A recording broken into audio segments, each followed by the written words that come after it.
Bonjour tout le monde et bienvenue dans ce podcast Devenir un super dad, coach Caleb, kinésiologue et cofondateur des super dads aujourd'hui avec Alexandre Saint-Cyr qui est un super dad qui fait partie en fait de nos programmes d'accompagnement que je tenais à apporter aujourd'hui dans notre podcast pour qu'il puisse nous partager un petit glimpse de son processus de transformation, mais également de son histoire pour tenter de comprendre qu'est-ce qui a fait en sorte qu'Alex, dans sa vie de papa, occupé, a commencé à prendre potentiellement la mauvaise trajectoire, cumuler un peu de surpoids, puis qu'est-ce qui a fait en sorte qu'il a réussi à créer une transformation, ma foi, assez incroyable.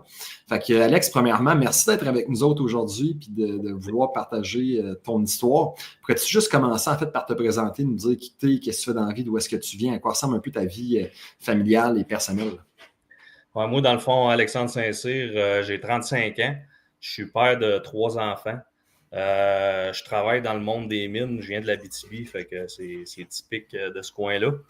Fait que c'est ça, dans le fond, je suis père de 3 enfants, 3 jeunes enfants, un de 4 ans, deux, dans le fond, c'est un garçon.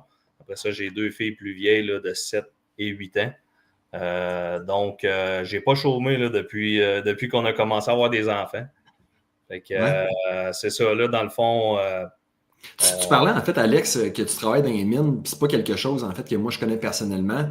Quels sont les défis de la réalité d'un gars qui travaille dans les mines en Abitibi? Ben, c'est sûr que c'est des horaires continus souvent. Moi, j'ai fait pas mal tous les types d'horaires. Jour-nuit aussi, il y a des horaires jour. Il y a une alternative là, jour-nuit. Moi, j'ai fait du 7-7. J'ai fait, dans le fond, c'est 7 jours de travail, 7 jours off. Fait que c'est une fois, ton premier set de travail, c'est de jour. Après ça, ton set d'après que tu travailles, c'est de nuit. Puis c'est par alternance de même. J'ai aussi fait du 5-4-4-5, donc 5 jours de travail, 4 jours de off, 4 jours de travail, 5 jours off. Donc, c'est des horaires en continu comme ça. C'est sûr que ça, déjà là, c'est un obstacle d'avoir à travailler de nuit puis de jour. C'est sûr que c'est dur sur le système, comme on dit, de travailler de nuit. Là. Il y a plusieurs personnes qui vivent ça. Puis, dans les rencontres qu'on a eues avec les super dads, je me suis rendu compte que c'était pas juste ma réalité puis la réalité des mines. Là. Donc, c'est quelque chose d'assez typique de la région de l'Abitibi là, à cause des mines. On pourrait explorer un peu comment ça a été un potentiel obstacle, une adversité pour toi, puis comment est-ce qu'on est capable de passer à travers ça pour t'aider à atteindre tes objectifs. Puis une des premières choses que j'aimerais ça qu'on explore, Alex, c'est un peu ton histoire, tenter de comprendre d'où est-ce que ton surpoids, ton laisser-aller, et ainsi de suite est arrivé. Je pensais qu'on commence vraiment avec ta jeunesse. Est-ce que dans ta jeunesse, tu étais une personne qui avait des problèmes de mauvaises habitudes de vie? Étais-tu un gars qui était super sportif? Comment est-ce que tes parents un peu t'ont dirigé là-dedans? Puis que, tu sais, de comprendre vraiment l'origine, en fait, de ce problème-là qu'on a réglé ensemble. D'où est-ce que ça provient de ton point de vue? Ben, je dirais que ça date pas de si loin que ça parce que dans ma jeunesse, j'ai joué au hockey pas mal toute ma jeunesse, là, au moins 12 ans de temps là, à toutes les années. Fait que, tu sais, j'étais quelqu'un de quand même assez sportif. Même à l'école, l'éducation physique, j'ai tout le temps été quand même performant sur le côté sportif, côté physique. Je dirais que c'est vraiment où que ça s'est gâté, c'est vraiment avec l'arrivée des enfants, là, malheureusement. Là. Mais c'est ça, là, c'est souvent le manque de temps. C'est quelque chose que tu dois entendre souvent. Là. C'est vraiment ce niveau-là.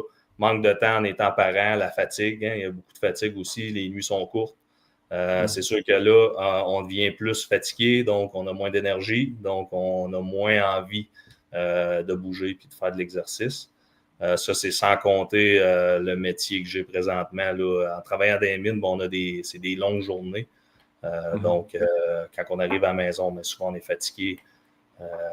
Puis, je me levais à 3h30 du matin pour aller travailler. Je revenais à peut-être 5 heures le soir. Fait que c'est sûr que c'est de l'accumulation de fatigue là, pendant 7 jours consécutifs. C'est sûr que tu accumules la fatigue, puis ça fait que tu deviens moins actif. Là. Ouais. Puis c'était quoi un peu le genre de cercle dans lequel tu es tombé? Est-ce que du jour au lendemain, tu as commencé à prendre du poids quand tu es devenu papa, puis là, tu étais brûlé, tu manquais de temps, et ainsi de suite? Ça a pris des années. Parle-moi un peu de ce cheminement-là. Ben, dans le fond, oui, c'est vraiment, quand je suis devenu papa, ben, c'est sûr que j'ai accumulé de la fatigue, le stress de mon travail, parce que côté travail aussi, j'augmentais en responsabilité, si on veut, là, dans mes postes. C'est sûr que ça, tout ensemble, ça fait qu'on est fatigué. Prenez un petit verre le soir, mauvaise habitude aussi, côté alcool.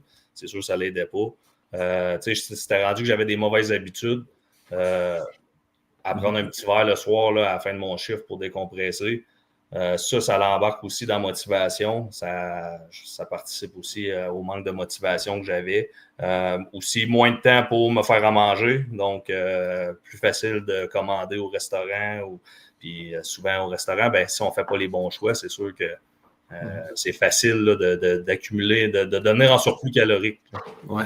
Puis est-ce que tu en étais conscient à ce moment-là ou est-ce que tu te disais, ben écoute, c'est normal un peu, je suis rendu père de famille, ma réalité a changé, puis tu l'acceptais un peu?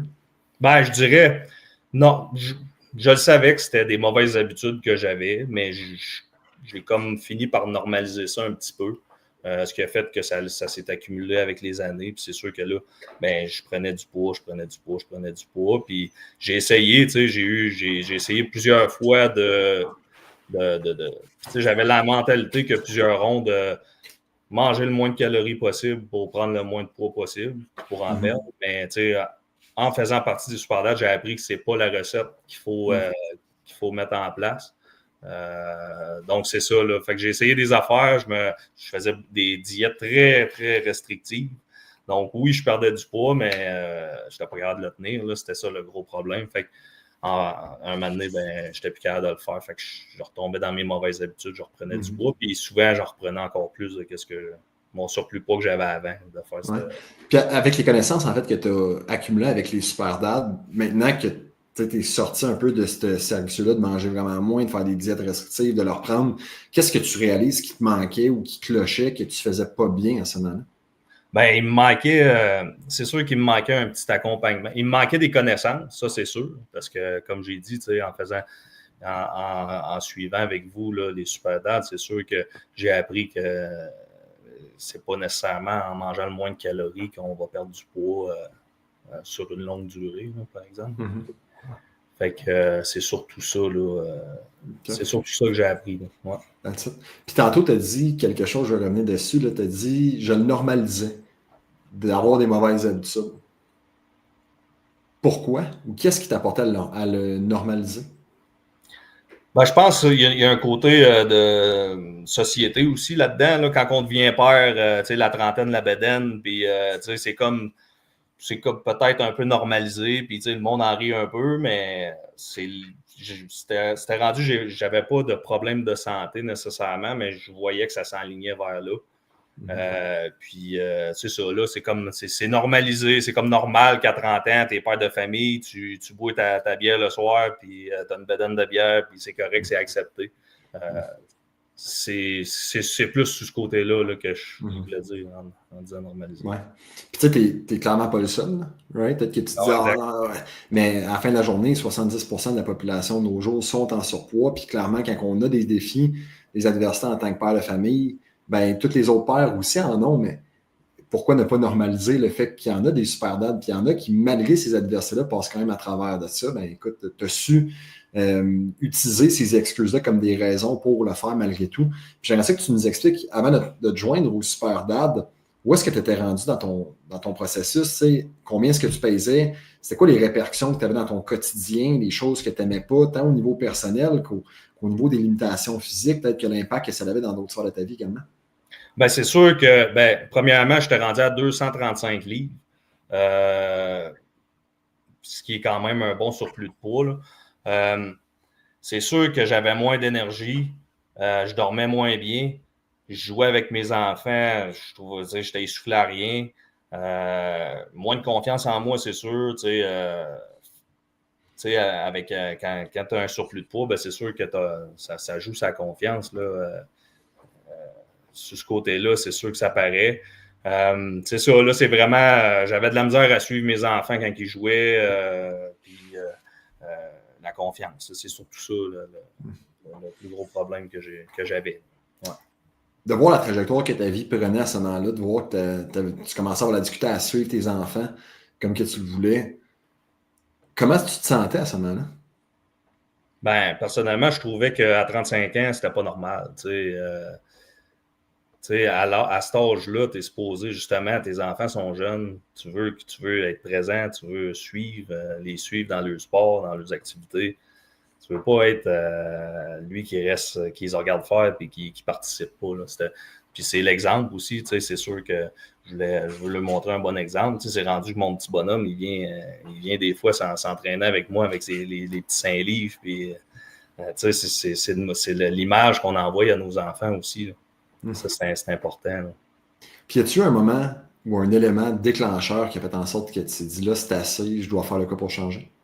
Ben, comme je te disais, ça faisait plusieurs fois là, que j'essayais des choses, ça ne marchait pas. Je finissais par reprendre du poids.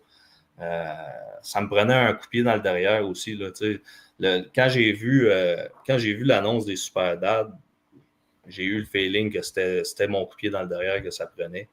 Puis c'est là que j'ai embarqué, j'ai approché Gab, dans le fond, le coach Gab, pour voir un peu c'est quoi le service que vous offriez. Puis c'est là qu'en jasant avec, j'ai vu qu'il y avait un fit puis que c'était vraiment selon les besoins que j'avais.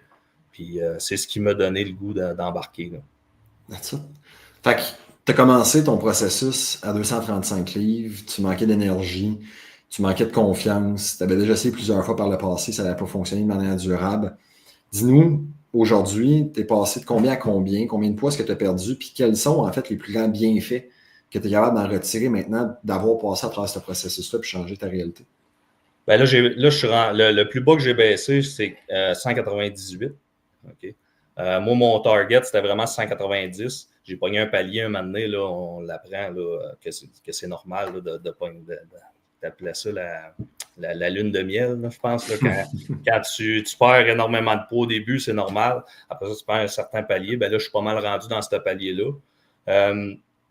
C'est ça, là, je suis rendu à 198 livres. Je me sens mieux, plus d'énergie. Je cours, puis je ne suis pas essoufflé après 30 secondes de course. C'est le fun. Là. Je suis mes amis, mes enfants.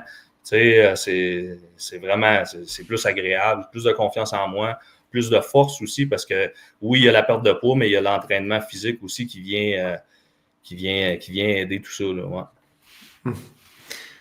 Passer de 2,35 à 198 livres, avoir des nouvelles capacités physiques, une meilleure présence en fait, en termes d'exemple que tu montres à tes enfants, ça fait en sorte que tu te sens comment maintenant de voir ce cheminement-là, puis de voir que c'est possible malgré les multiples tentatives que tu as faites par le passé? Ben pour vrai, je suis vraiment fier du parcours que j'ai fait, puis des connaissances que j'ai acquises. Là. J'ai acquis beaucoup de connaissances par rapport à l'alimentation et à l'entraînement physique. Puis ça, c'est quelque chose que je vais garder toujours. Je vais pouvoir me servir toute ma vie. Puis non, pour vrai, c'est une bonne fierté que j'ai d'avoir fait ça. Ouais. Puis un père qui t'écoute en ce moment, Alex, qui est peut-être dans une réalité similaire à la tienne, qui travaille sur des chiffres, qui a beaucoup de stress, qui a accumulé du poids avec l'arrivée des enfants parce qu'il manquait de connaissances puis de capacité à pouvoir se prioriser là-dedans. C'est quoi, en fait, les meilleurs conseils qui, toi, t'ont aidé à créer cette transformation-là qui pourrait potentiellement aider un autre père qui est dans une situation similaire à la tienne en ce moment? Ben, je dirais, premièrement, quand tu veux améliorer tes choses, ça ne se fera pas tout seul. Il faut que tu embarques. Puis ça, là, c'est vraiment important d'embarquer à 100%.